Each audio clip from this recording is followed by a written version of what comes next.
बिस्मिल्लाहिर्रहमानिर्रहीम। अस्सलामु अलैकुम मुझो प्यारो बारो छा अहवाल आहे अवांजो।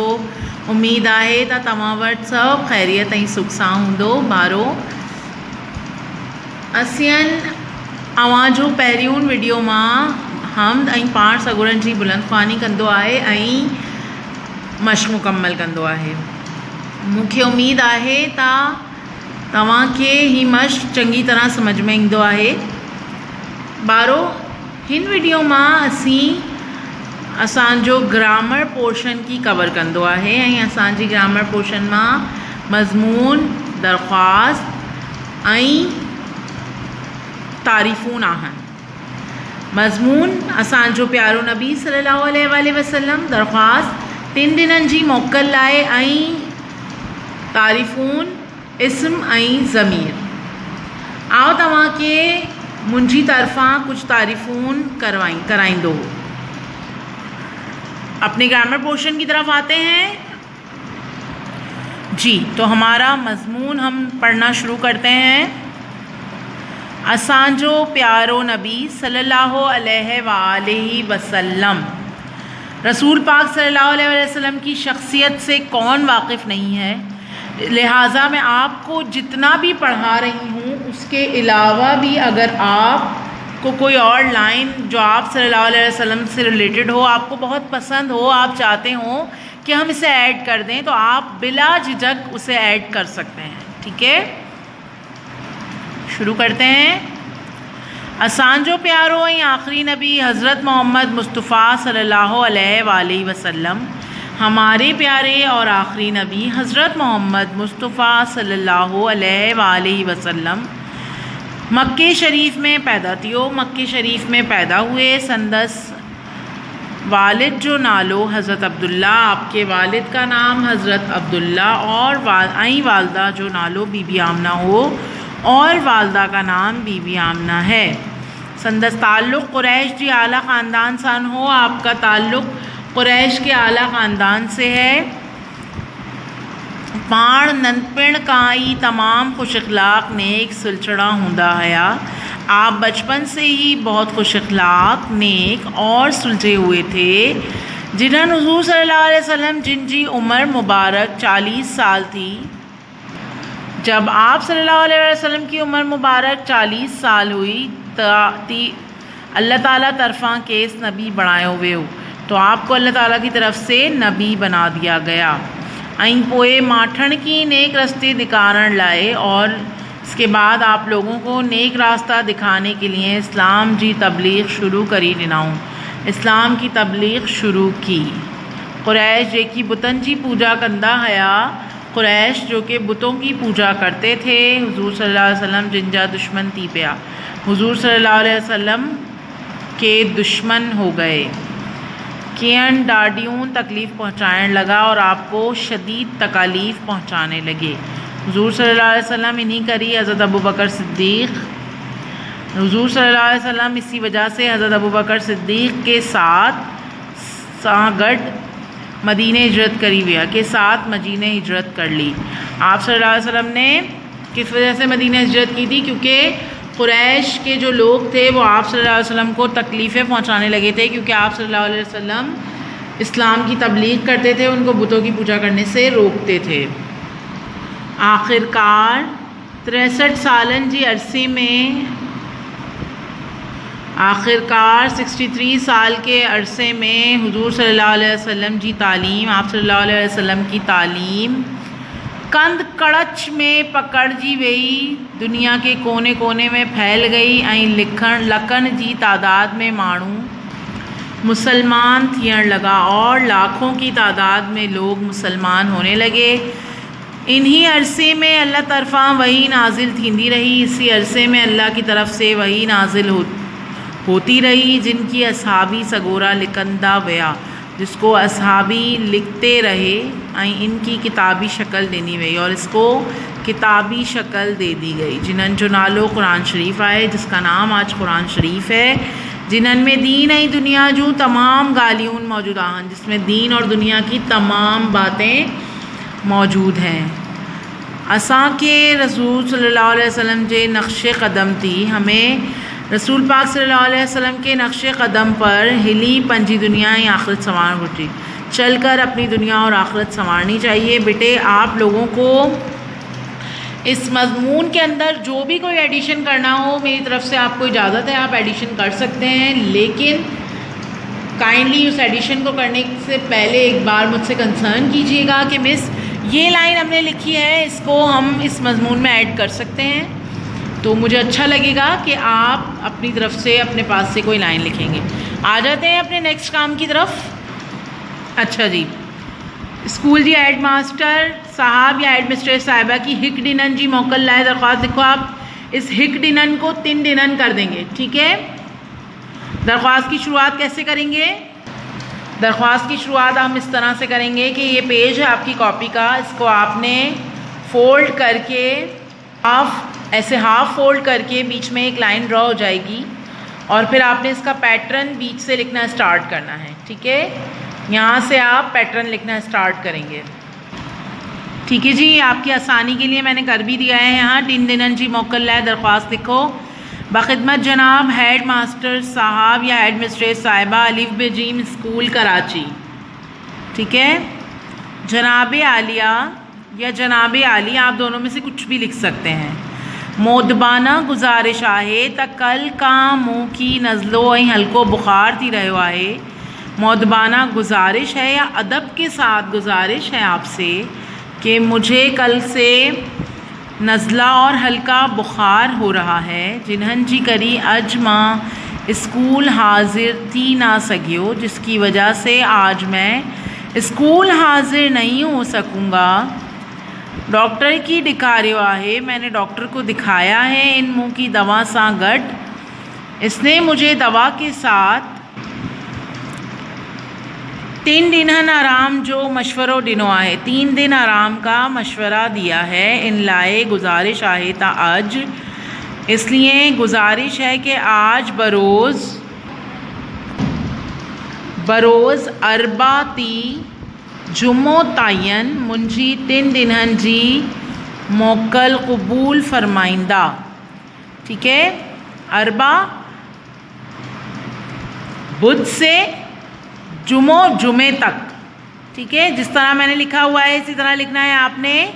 बरोज़ अरबा ती जुमो तायन मुंजी 3 दिनन जी मोकल कबूल फरमाइंदा त साईं जिन जी बड़ी मेहरबानी थींदी। जब मैं आपको ग्रुप में इसकी तस्वीर भेजूंगी तो जिन अल्फाज पे मैंने कट लगा के उनकी जगह दूसरे अल्फाज लिखे हैं वो अल्फाज आपने लिखने हैं जो मैंने लिखे हैं उसके अंदर, ठीक है। और जिन अल्फाज पे मैंने कट लगाया हुआ है वो आपने सिरे से लिखने ही नहीं है, ना उनकी जगह कुछ लिखना है और ना वो अल्फाज लिखने हैं। वहाँ जी फरमाबरदार, वहाँ जो फरमाबरदार शागिर्द अलिफ बे जीम और सीधे हाथ की तरफ तारीख़, ठीक है। ये तो हो गए हमारे दरख्वास्त और मज़मून। अब हम आ जाते हैं अपनी तारीफ़ों की तरफ जी। तो हम शुरू करते हैं अपने ग्रामर की तारीफ़ों से। लफ्ज़न जी क़िस्मन इन्हन जो पाण में लगा पो, लफ्ज़ों की इक़साम और इनका आपस में मिलाप। जुमलन जी बेहक जी क़ायदन ऐं समझाणियन की, जुमलों के बेतरतीब क़ायदों और समझाने को ग्रामर चैबो आए, ग्रामर कहा जाता है। आकर या हुर्फ, अल्फाज या हुर्फ। सिंधी बोली में कुल 52 आकर आहन, सिंधी बोली में कुल 52 अल्फाज होते हैं। हर एक आवाज़ वाली निशानी की आकर या हुर्फ सटबो आए। हर एक आवाज़ वाली निशानी को लफ्ज़ या हुर्फ कहा जाता है। जेड़ोक अलिफ बे जीम ऐं काफ वगैरह, अलिफ बे भेक ऐं काफ वगैरह। अच्छा जी, आप सोच रहे होंगे कि सिलेबस में हमारे ये डेफिनेशंस मौजूद नहीं है, मिस क्यों सिखा रही हैं। जैसे इंग्लिश ग्रामर में आपको कुछ भी समझने के लिए उसका ग्रामर पोर्शन समझना बहुत ज़रूरी होता है, इसी तरह सिंधी में भी आपको हमारा ग्रामर पोर्शन समझना बहुत ज़रूरी होता है, ठीक है। तो इसीलिए आपको डेफिनेशंस भी करवाएंगे 1 बाय 1, लेकिन फ़िलहाल आपको ग्रामर के बारे में समझा रही हूँ, ठीक। ये काम भी आपने अपनी कॉपी के अंदर करना है। मुझे सबकी कॉपी में ये स्टार्टिंग से बिगिनिंग से काम चाहिए, ठीक। अच्छा जी, अब हमारी पहली डेफिनेशन कहाँ आ गई? लफ्ज़। बा या बिन का वड्डेक अकरन जो मजमू, एक या एक से ज़्यादा अल्फाज का मजमुआ, जिननमा का मायने निकली, जिसके कोई मायने निकलते हों, इनकी लफ्ज़ शेब हुआ है, उसे लफ्ज़ कहा जाता है। जैसे स्कूल, घर, किताब वगैरह। ठीक, जैसे कोई भी एक ऐसा लफ्ज़ जो कि आपको पूरी बात समझा देता हो। किस तरह? हाँ भाई, सुबह से कहाँ थे? स्कूल। आपने कह दिया स्कूल, मतलब अच्छा स्कूल गए हुए थे, समझ में आ गई ना पूरी बात। कभी हम किसी का फ़ोन रिसीव करते हैं, हमारे चाचू हैं, मामू हैं, हाँ जी कहाँ हो? घर। जवाब दे देते हैं ना हम, घर। कभी नहीं ज़्यादा बोलने का, बात करने का दिल चाह रहा होता तो हम कह देते हैं घर है, तो उससे उन्हें क्या समझ में आ जाता है? हम कहाँ हैं? घर पे हैं। तो ऐसे अल्फाज का मजमुआ जो आपको किसी लफ्ज़ की मायने समझाने के लिए काफ़ी हो। ठीक है जी, तो आपको ये बात समझ में आ गई होगी कि लफ्ज़ की डेफिनेशन क्या है। अब हम आ जाते हैं जुमलों पर। बिन या बिन का वडेक, दो या दो से ज़्यादा लफ्ज़न जो मजमुआ, अल्फाज का मजमुआ, जिननमा का मायने निकरी, जिसके कोई मायने निकलते हों, तिनन की जुमलो चेबो आए, उसे जुमला कहा जाता है। जड़ोक हो स्कूल बींदो आए, वो स्कूल जाता है। माँ नमाज़ पढ़ंदो आयान, मैं नमाज़ पढ़ता हूँ। दो या दो से ज़्यादा अल्फाज का वो अल्फाज का मजमुआ जिसके कोई मायने निकलते हों। जैसे क्या कर रही हो? दोस्त पूछती है, फ़ोन पे आपकी फ्रेंड पूछे, कोई कज़न पूछे क्या कर रही हो? कुछ नहीं, खाना पका रही हूँ या खाना पका रही हूँ। ठीक है, तीन चार, दो तीन अल्फाज का मजमुआ। लफ्ज़ और अल्फाज में बहुत फ़र्क है, याद रखिएगा। लफ्ज़ का मतलब है एक लफ्ज़, यानी अलिफ बे पे, और अल्फाज लफ्ज़ की जमा है, यानी बहुत सारे, अ ग्रुप ऑफ वर्ड्स। ठीक है, अल्फाज बहुत सारे लफ्ज़ों का मजमुआ अल्फाज कहलाता है। ठीक है ना। अब आ जाते हैं हम अपनी तारीफ़ों की तरफ। सिंधी ग्रामर में ॻाल्हाइण जा लफ्ज़। अच्छा, मैं आपको, मुझे वैसे तो आपको इस्म और ज़मीर की तारीफ़ करवानी थी, लेकिन मैं चाहती नहीं हूँ कि मैं आपको बहुत ज़्यादा बर्डन के साथ काम करवाऊँ कि आपको समझ भी ना आए, आपके लिए भी मसला हो। तो इसको यहीं पर रोकते हैं, नेक्स्ट काम की तरफ आते हैं अपने। और जैसा कि आप लोग देख रहे हैं कि हमारा अगला काम क्या है, मुज़क्कर मोनस। ठीक है, स्टार्ट करते हैं मुज़क्कर मोनस। आप देख सकते हैं यहाँ 4 कॉलम बने हुए हैं। 4 में से 2 कॉलम में मुज़क्कर और मोनस दोनों की मीनिंग लिखी हुई है। मुज़क्कर के आगे मुज़क्कर की और मोनस के आगे मोनस की मीनिंग लिखी हुई है। लेकिन आपने क्या क्या लिखना है? सिर्फ मुज़क्कर और मोनस, यानी 4 की जगह आपने 2 कॉलम बनाने हैं। स्टार्ट करते हैं। पियो, माओ, मर्स, जाल, भाव, भैण, अदा, अदी, बाबा, अम्मा, नानो, नानी, नाना, नानी, डाडो, दादी, दादा, दादी, मामो, मामी, चाचो, चाची, सहरो, सस। ठीक है, ये मुज़क्कर मोनस कौन से हैं? इंसानी रिश्तों में। मुज़क्कर मोनस कौन से हैं? इंसानी रिश्तों में। ठीक, नेक्स्ट है हमारा वाहिद जमा ठाहन जा उसूल। ठीक है, अच्छा जी, आप लोग सोच रहे होंगे मुज़क्कर मोनस के कोई उसूल नहीं है। नहीं जी, मुज़क्कर मोनस और अल्फाज ज़िद के कोई उसूल नहीं होते, वो नॉर्मली बनाते हैं हम जैसे बनाते हैं। ये उसूल इसके होते हैं। इसके भी उसूल बहुत आसान है। उसूल नंबर 1 पढ़ा रही हूँ आज, और इसी से रिलेटेड आपको कुछ वाहिद जमा बनवाएंगे। ठीक है, उसूल नंबर 1 है, कुछ वाहिद लफ्ज़ एड़ा थीदान, कुछ वाहिद अल्फाज ऐसे होते हैं जिन जी आखिर में वाव ईंदो आहे, इनके आखिर में वाव आता है। जमा ठाहिण लाइ वाव जी जाइ ते अलिफ इस्तेमाल कियो वेंदो आहे। जमा बनाने के लिए वाव की जगह पर अलिफ का इस्तेमाल किया जाता है। याद रखिएगा, कुछ वाहिद अल्फाज ऐसे होते हैं जिनके आखिर में वाव आता है, लेकिन जमा बनाने के लिए उनका वाव हटाकर उनकी जगह अलिफ लगाते हैं। ठीक है, जैसे घोड़ो माँ घोड़ा, छोकरो माँ छोकरा, ऐसा ही है ना। अब ये आ जाते हैं हम इसकी एग्जाम्पल की तरफ। कोशिश करेंगे 10 एग्जाम्पल्स लिखवाएं आपको सिर्फ। इसमें भी 4 कॉलम बने हुए हैं। 4 कॉलम क्यों है? वाहिद की जगह वाहिद के आगे वाहिद की मीनिंग लिखी है और जमा के आगे जमा की मीनिंग लिखी है। बिल्लो बिल्ला, आपने इसमें भी 2 ही कॉलम बनाने हैं और आपने वाहिद और जमा लिखनी है बस। बिल्लो बिल्ला, भोलड़ो भोलड़ा, मेलो मेला, हिस्सो हिस्सा, दाणो दाणा, वड्डो वड्डा, आजमूदो आजमूदा, घोड़ो घोड़ा। याद रखिएगा ये घोड़ो नहीं है, गोढ़ो है। गोढ़ो का मतलब होता है आंसू और गोढ़ा का मतलब भी होता है आंसू या बहुत सारे आंसू। ठीक है, प्यालो प्याला, गोरो गोरा।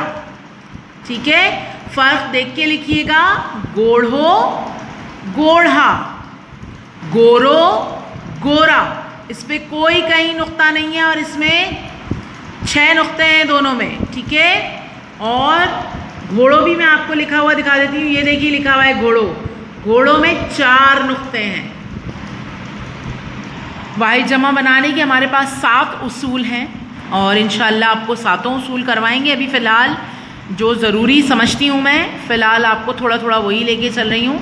वही समझ लें हम अच्छे से तो वो बहुत अच्छा है। आपको फिर भी इसमें से कुछ समझ में ना आया हो, इसमें से क्या पूरी वीडियो में, पिछली गुजरी हुई वीडियो में आपको कुछ समझ में ना आया हो, आपकी टीचर मौजूद है बेटे, आपने बिला झिझक कांटेक्ट करना ही करना है। ठीक है, मैं आपको 10 बार भी बताऊंगी वो चीज़। अल्फाजिद पर आ जाते हैं। इसमें भी आपको 4 कॉलम नज़र आएंगे। 4 कॉलम उसी तरह से जो लफ्ज़ के आगे उसकी मायने और ज़िद के आगे उसके मायने लिखे हैं। ठीक है, लेकिन आपने 2 कॉलम बना के सिर्फ अल्फाज और ज़िद लिखने हैं। मर्द औरत, छोकरो छोकरी, जाल मर्स, हेठ मट्टी, खुशी गमी, दुख सुख, दीनहन रात, खादिम मखदूम, जालिम मज़लूम, इब्तिदा इंतहा। ठीक है, उम्मीद करती हूँ आपको ये 10 अल्फाज भी समझ में आए होंगे। तमाम काम को कॉपी के अंदर नीट एंड क्लीन तरीके से आपने करना है। कुछ याद रखने की बातें आपको समझा रही हूँ। ठीक है, ताकि आपको जब मैं ख़त करवाने के लिए बैठूँ तो आपको ये प्रॉब्लम ना हो कि मिस ने समझाया नहीं था या मिस अब समझा रही है। ठीक है, ख़त लिखने के 4 उसूल होते हैं और उन उसूलों के बारे में मैं आपको बता रही हूँ। ख़त लिखण जी शुरुआत बिस्मिल्लाहिर्रहमानिर्रहीम सां कई वेंदी आहे। ख़त लिखने की इब्तिदा बिस्मिल्लाहिर्रहमानिर्रहीम से की जाती है। नंबर 2, पंजी एड्रेस ख़त जी साजी पासे लिखण घुर्जे। अपना एड्रेस ख़त के दाएं जानिब लिखना चाहिए। दाएं जानिब मतलब सीधे हाथ की तरफ। नंबर 3, ख़त जिनन डानन लिखबो आहे। ख़त जिसकी जानिब लिखा जाता है इनजी मुखातिब थियण वारी बागी की सिरो चेबो आहे। इसके मुखातिब होने वाले हिस्से को सिरा कहा जाता है।